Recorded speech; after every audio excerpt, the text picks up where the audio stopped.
Nós estamos desejando uma excelente noite a todos, estamos convocando todos os nossos amigos internautas, nossos amigos que gostam de estudar a palavra de Deus. Nós estamos disponibilizando aí para você em formato de áudio,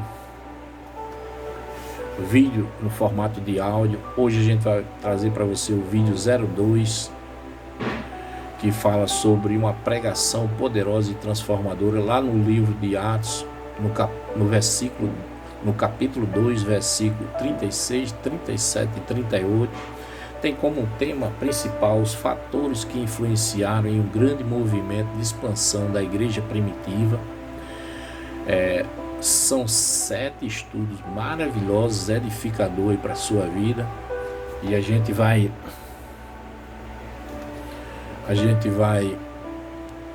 sempre disponibilizar esses vídeos aí na segunda, na quinta, no sábado, após as 19 horas. Você vai estar recebendo aí no seu computador, no seu tablet, no seu computador caseiro.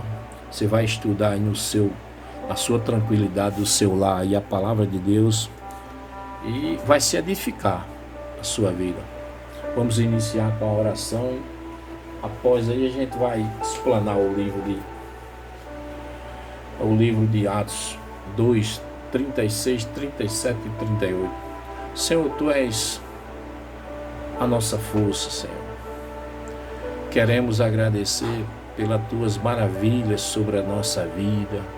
Queremos agradecer pelo ensino do Senhor que vem sobre a nossa vida também. Queremos Te agradecer também, Senhor, pela edificação cada vez mais poderosa da Tua palavra em nossa vida, no nosso coração. Louvado e exaltado seja sempre o Senhor na nossa vida. Senhor, Tu és maravilhoso para conosco, Senhor. Te pedimos agora uma bênção especial e renovadora, Senhor, para a Tua igreja. Que o Senhor venha renovar, que o Senhor venha edificar, que o Senhor venha fortalecer toda a nossa igreja, Senhor, a cada irmão, a cada irmã. Que o Senhor venha abençoar, transbordar as Tuas bênçãos sobre as nossas vidas, Senhor. Cuidar do nosso coração, cuidar do nosso ensinamento, cuidar da nossa vida, cuidar da nossa família. Senhor, louvado e exaltado seja o Senhor para sempre na nossa vida, Senhor. Que no nosso coração, Senhor, haja sempre, Senhor, a Tua palavra. Haja sempre, Senhor, em nosso coração o querer e a vontade, Senhor, de se capacitar e se preparar na Tua palavra. Senhor, louvado seja o Teu nome, Senhor. Senhor, abençoa, Senhor, os nossos estudos, todas as nossas edições dos nossos estudos, Senhor.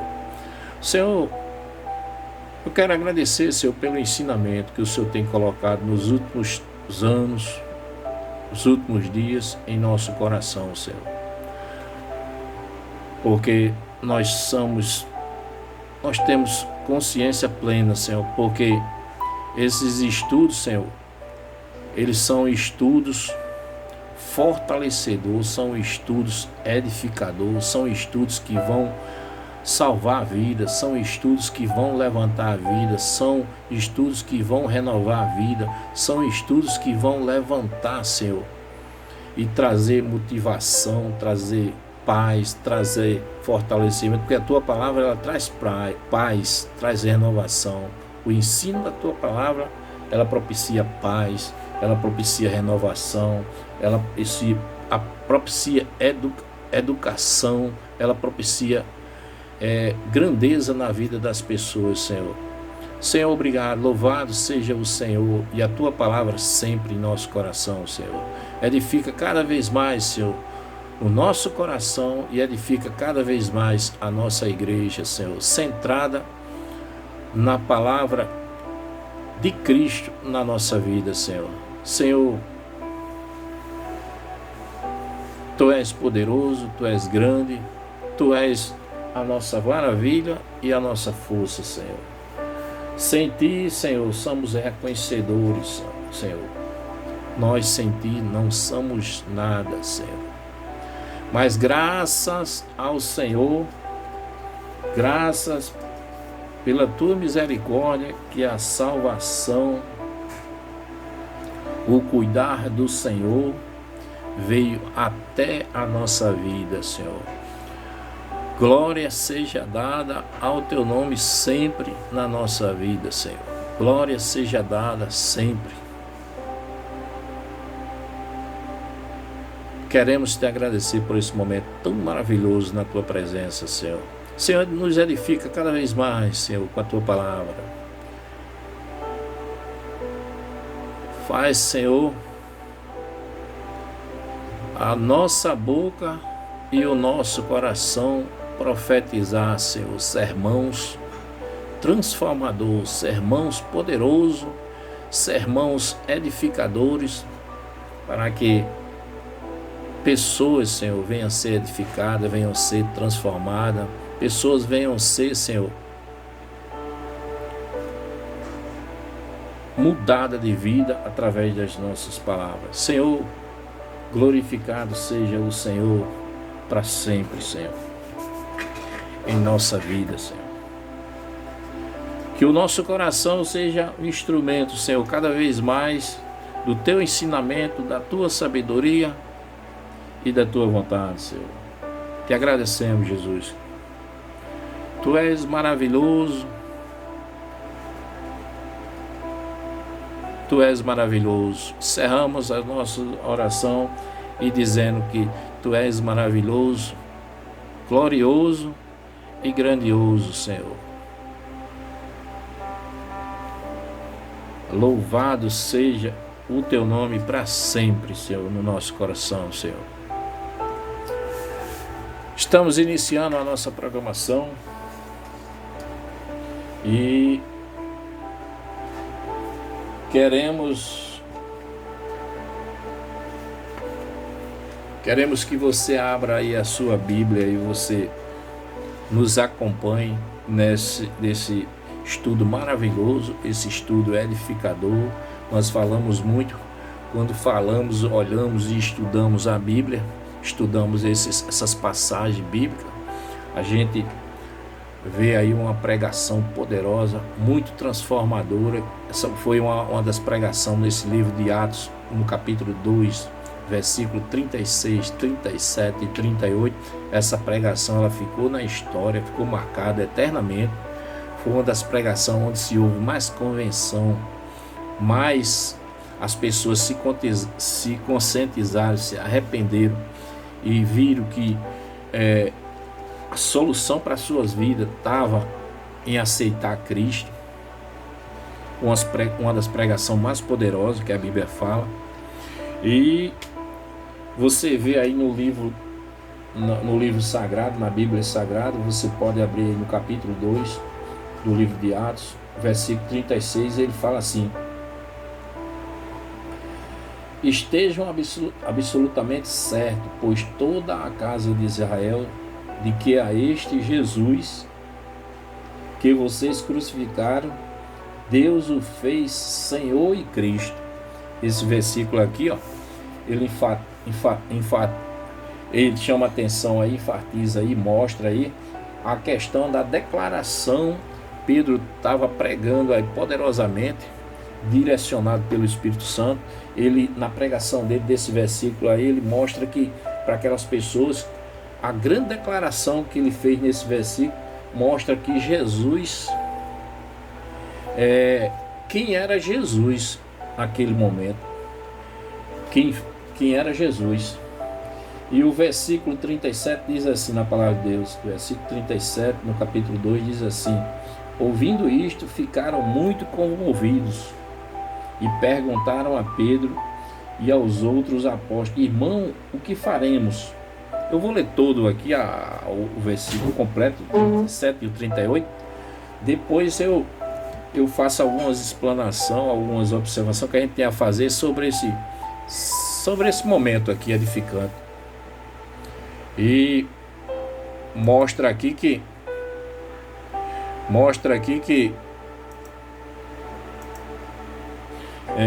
esse momento marcou a questão do sermão de Pedro. Aí versículo 38 diz assim: Pedro respondeu: arrependei-vos e cada um de vocês seja batizado em nome de Jesus Cristo para a remissão dos pecados, e vocês receberão o dom do Espírito Santo. Nesse versículo aqui, ele chama atenção para o que? O chamado ao arrependimento. Ele foi um chamado, esse versículo 38. O versículo 36 foi uma declaração de quem era Jesus. O versículo 37 é o impacto da pregação, que ele conduziu aquela pregação, aquela explanação. E no versículo 38, o chamado, ele chamou aquelas pessoas que ali estavam ao arrependimento. E que a única situação delas aqui que elas tinham era o perdão dos pecados e receber o dom do Espírito Santo através da convenção em Cristo Jesus.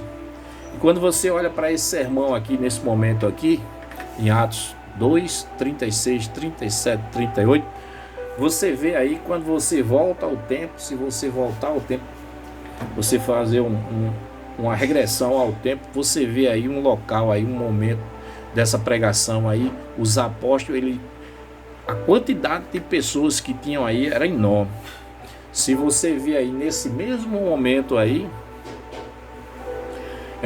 se você adiantar a sua Bíblia aí, você chegar no capítulo e versículo, capítulo Atos 2, no capítulo 2, 41, mostra aí que aproximadamente 3.000, a Bíblia fala que 3.000 pessoas naquele mesmo dia, naquele mesmo momento, que era o dia de Pentecostes, no momento Pedro pregou para essa grande multidão em Jerusalém. Esse processo aí ficou na história, que foi o que? Uma pregação onde ele fez para milhares de pessoas, onde milhares de pessoas foram convertidas imediatamente, convencidas pelo Espírito Santo de Deus, e elas resolveram, mais de 3.000, aproximadamente 3.000 pessoas resolveram aceitar Cristo e se batizar, reconhecendo que Cristo é o seu único Salvador das suas vidas. E quando você volta aqui para esse momento aqui de Atos 2, 36, 37 e 38, você vê ali, você olhando assim espiritualmente, você olha assim e você vê uma grande multidão. Penso eu que aquelas pessoas estavam todas sentadas para ouvir a pregação poderosa de Pedro. E você vê aqui uma multidão muito grande, penso eu que era uma quantidade enorme mesmo, e de pessoas, aonde Pedro explanou aí a sua mensagem edificadora, poderosa, uma mensagem de impacto, uma mensagem de chamado ao arrependimento, uma mensagem de declaração quem foi Jesus e quem é Jesus, tanto no passado como no presente, quem foi Jesus. No momento que ele fala assim, ele estava lembrando aquela mesma multidão que anos passados, se você voltar ao tempo, você voltar no momento da crucificação, em momentos atrás, se você lembrar aí dessa mesma multidão que estava reunida, foi essa mesma multidão aí que crucificou, que votou na condenação. Eles votaram errado naquele momento, eles votaram na crucificação, eles escolheram pela crucificação de Cristo e a soltura de Barrabás. E foi essa mesma multidão que estava aí recebendo aí essa pregação, essa explanação. Eles participaram daquele momento de crucificação de Cristo. E E se você olhar assim, voltar para o livro atual, 2, 36, 37, 38, se você olhar para essa pregação aí, você vê o quê? Que muitas daquelas pessoas, Cristo morreu, foi crucificado. No momento da crucificação, eles viram que eles erraram. Por que eles viram que eles erraram? Primeiro ponto que fala que eles reconheceram que tinham errado, que onde entrou o primeiro sentimento de culpa no coração dele foi quando eles viram que estavam errados, que erraram no voto. Eles erraram no voto, e no momento que eles erraram no voto e escolheram soltar Barrabás e crucificar Cristo, e mostra que naquela escolha ali que foi o primeiro ponto de erro. Mas que esse erro aí a gente tem que explicar direitinho, que esse erro aí já havia tudo programado, era uma programação divina de Deus.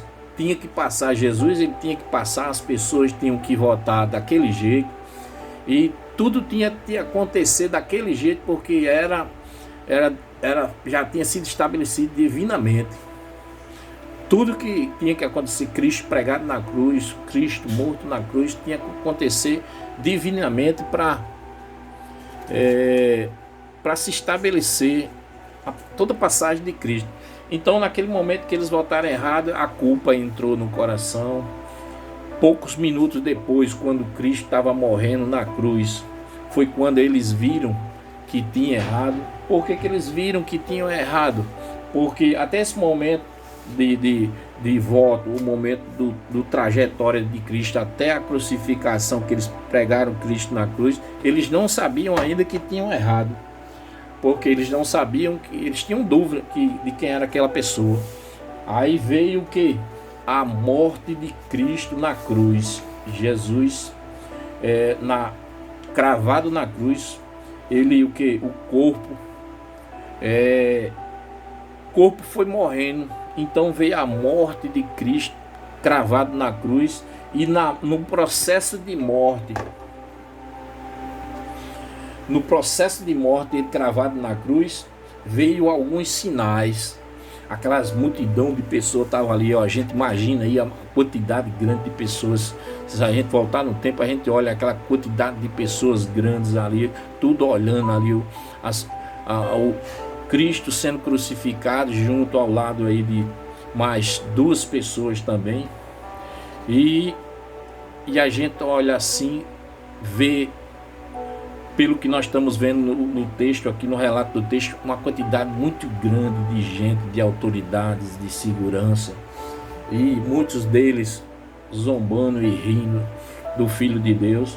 Mas quando veio o momento final, que foi estabelecido a morte do corpo, aí veio os sinais. Quando veio os sinais, que foram, a Bíblia relata aqui que veio a escuridão sobre a terra. No momento que o corpo de Cristo morreu na cruz, veio o sinal, veio uma escuridão sobre a terra se escureceu de repente, o véu do templo foi rasgado. E houve também, a Bíblia fala que houve um terremoto muito grande, e a ressurreição de pessoas mortas. Outro ponto que a Bíblia fala sobre o recolhimento, outro ponto que a Bíblia fala sobre o reconhecimento dos centuriões. Centurião era o que? Até esse momento ninguém acreditava que aquela pessoa que estava sendo crucificada era o Cristo, o Filho de Deus. Mas quando veio esses sinais aí, todos começaram a pensar. Imagino eu aí que eles colocaram a mão na cabeça, e primeiro foi o centurião, os guardas. Em Mateus 27:54 diz assim: e os centuriões e os que com ele guardavam a Jesus, vendo o terremoto e tudo o que se passava, tiveram grande temor e disseram: verdadeiramente este era o Filho de Deus que ali está crucificado. Eles colocaram de imediato, começou pelos guardas, centurião, colocaram a mão na cabeça. Eles disseram, eu imagino que eles disseram assim: meu Deus, erramos na hora de votar. votamos, tanto nós os centuriões, os guarda, as autoridades que aqui está, e todo o povo, nós votamos errado.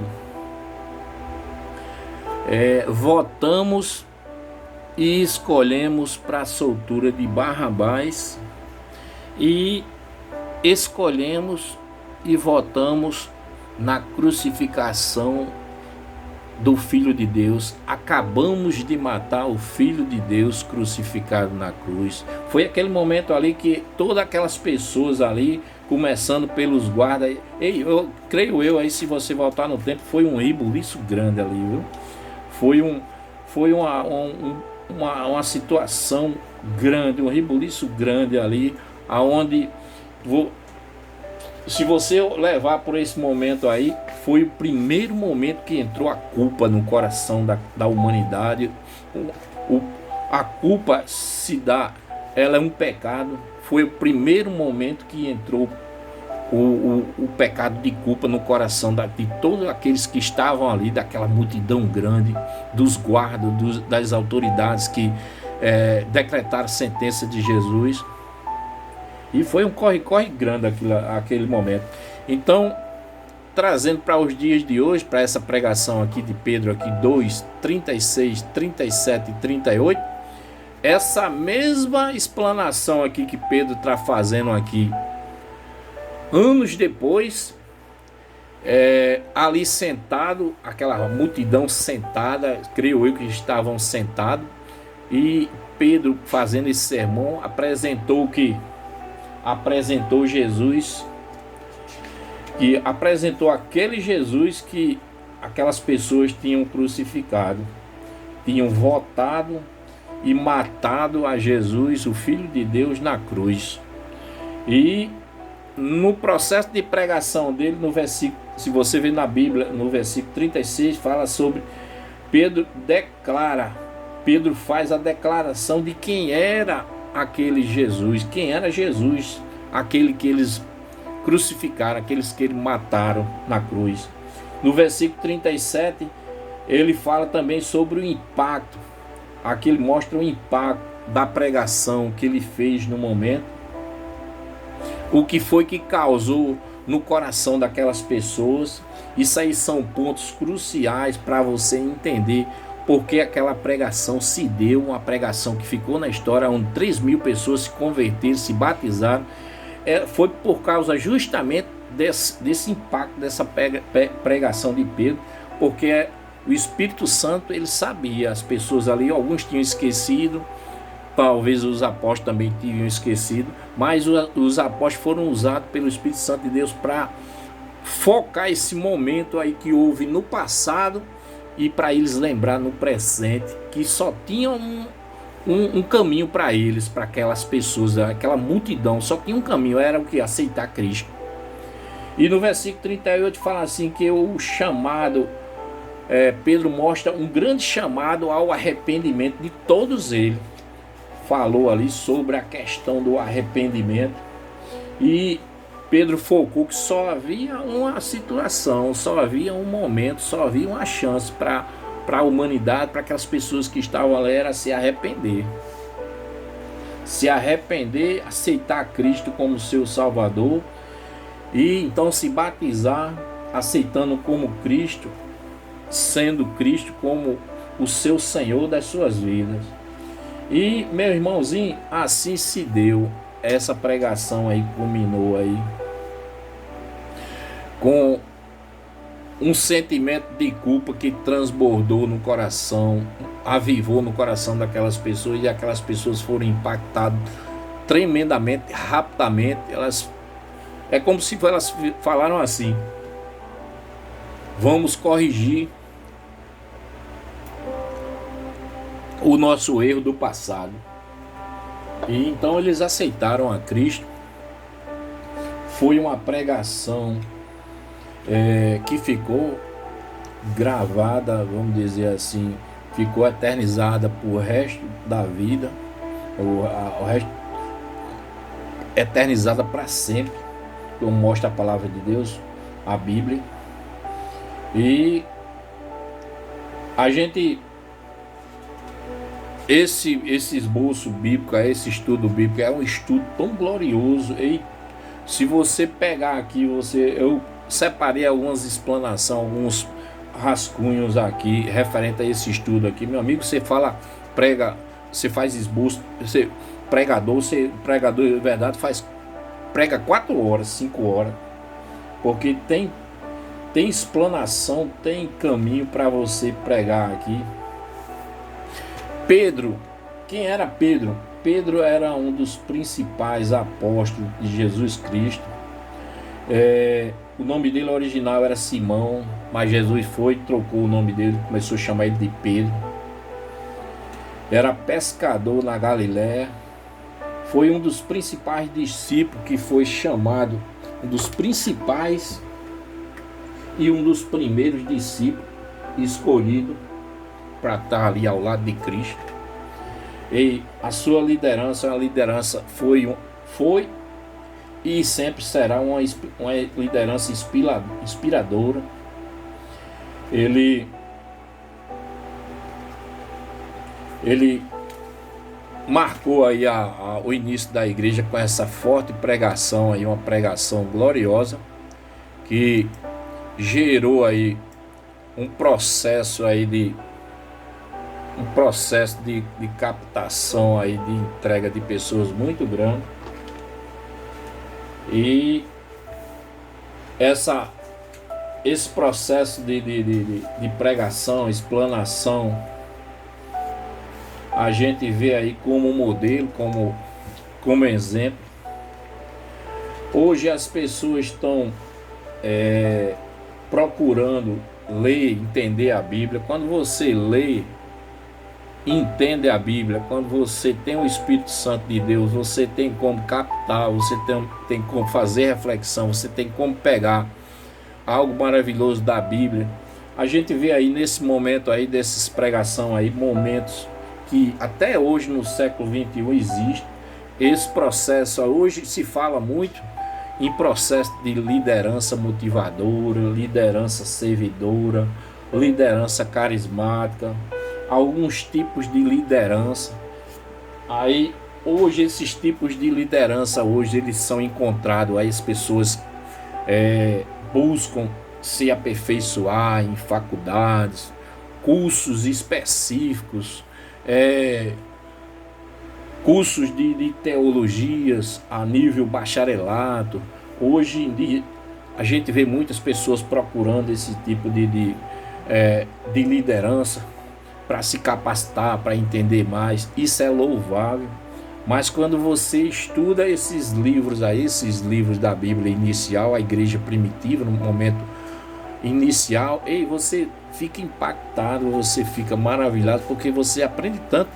Porque todos esses livros de inicial aí que a Bíblia mostra pra gente, você aprende tanto sobre espírito de liderança, sobre gerenciamento, quais são os tipos de gerenciamento. Hoje as pessoas buscam isso, gerenciamento. Vou aprender muito sobre gerenciamento, gerenciar isso, gerenciar.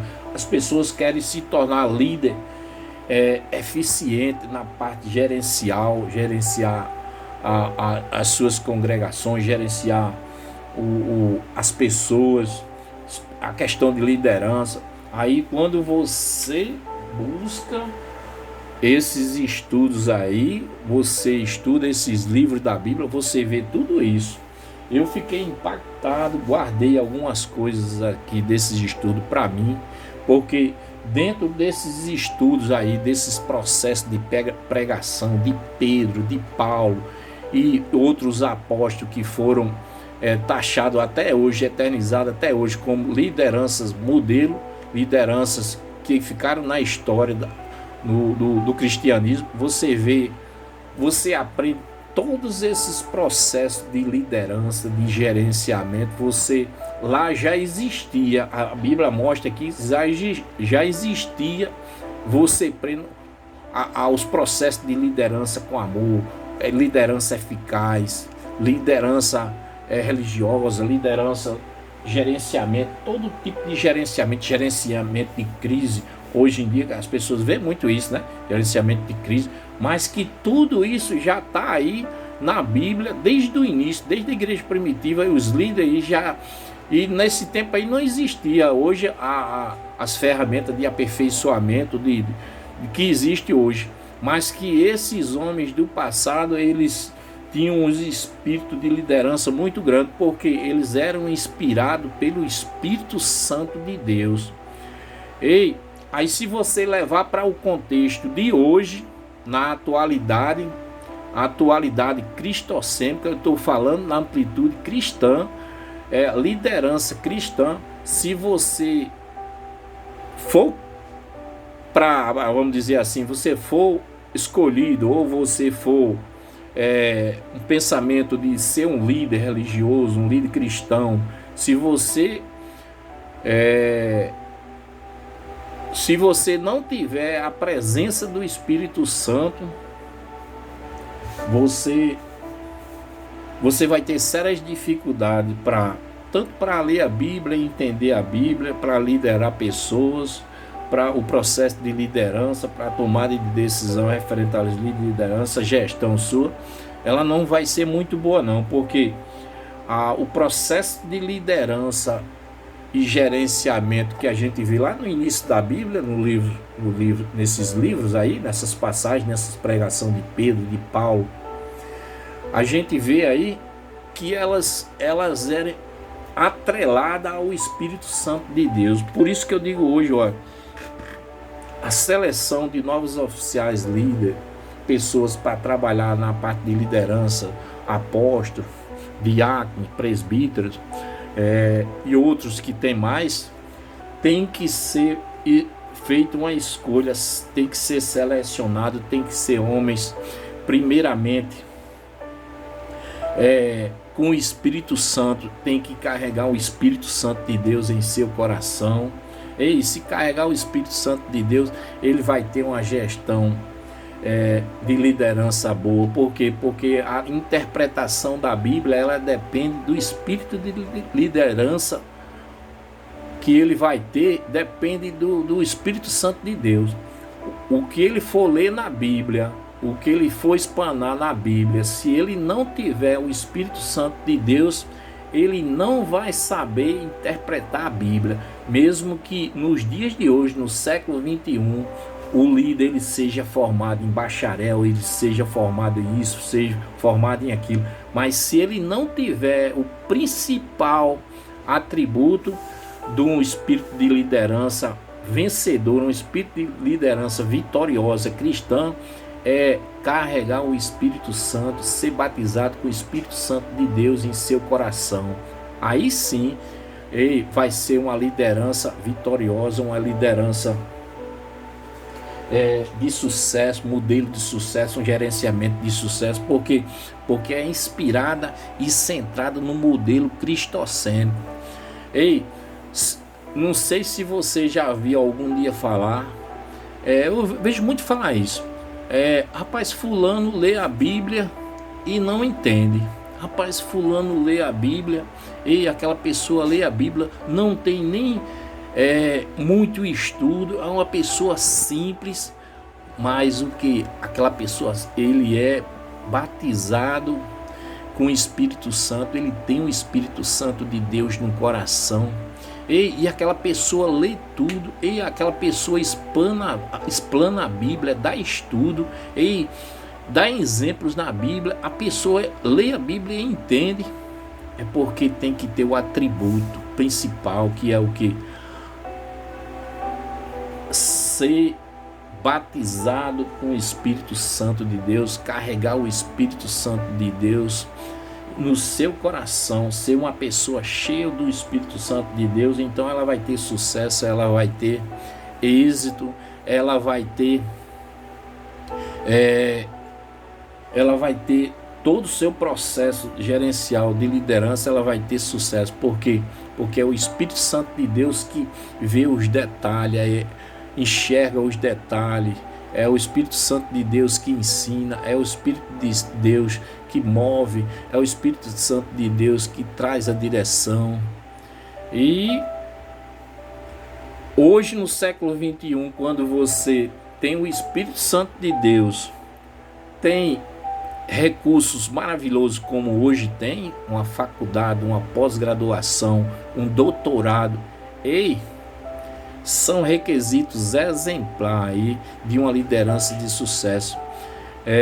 Hoje a gente tem que tirar um chapéu aí para as pessoas aí que exercem cargo de liderança e que tem esses atributos a mais, esses fatores a mais na sua carreira referente, além de ter o Espírito Santo de Deus, ser pessoas conhecedoras da palavra de Deus, ser líder, ainda ser formado, buscar conhecimento em uma faculdade de formação para líderes, ter uma pós-graduação, ter um doutorado, é para a gente tirar um chapéu. Agora tem que entender que tudo é pautado e tudo é focado no Espírito Santo de Deus. É centrado todas as ações, toda a liderança, todo o crescimento, tudo que ele fizer é centrado exclusivamente em Cristo Jesus. Se tiver muita coisa, muito recurso, e não tiver focado e centrado na parte cristocêntrica, em Cristo Jesus, no Espírito Santo de Deus, aí vai ter sérios problemas, sérias dificuldades. Então o segredo é esse, é centrar, focar, se preparar cada vez mais, buscar cada vez mais o Espírito Santo de Deus para a sua vida, para você a parte referente à questão de liderança, gerenciamento, a parte de pregação, ensino e direção, a parte de organização na amplitude da sua denominação, da sua organização referente religiosa, tem que estar focado exclusivamente no Espírito Santo de Deus e na ação de Cristo na sua vida e nos seus afazeres. Nós estamos desejando aí uma excelente noite. O contexto aí de pregação aí desse livro de Atos 2, 36, 37 e 38, é um contexto maravilhoso, é um contexto glorioso e grandioso. Se você ficar pregando aqui, eu separei uns estudos aqui para mim aqui, vou guardar aqui, que eu tirei da palavra de Deus, da Bíblia. É tão grande, esse momento aí é tão grande que a pessoa que tem o dom da palavra passa 4, 5 horas pregando, porque é tanta coisa, tanta observação, observação, tantos itens maravilhosos, que você fica maravilhado com esse estudo. Eu desejo a todos uma excelente noite e que na segunda-feira nós iremos trazer aí um outro ponto de pregação dentro aí desse tema principal. Aí nós iremos aí para o terceiro vídeo, o terceiro estudo, que iremos abordar aí sobre um ponto edificador, um ponto que vai trazer um ensinamento maravilhoso para a sua vida. Nós desejamos uma excelente noite a todos e até próximo vídeo.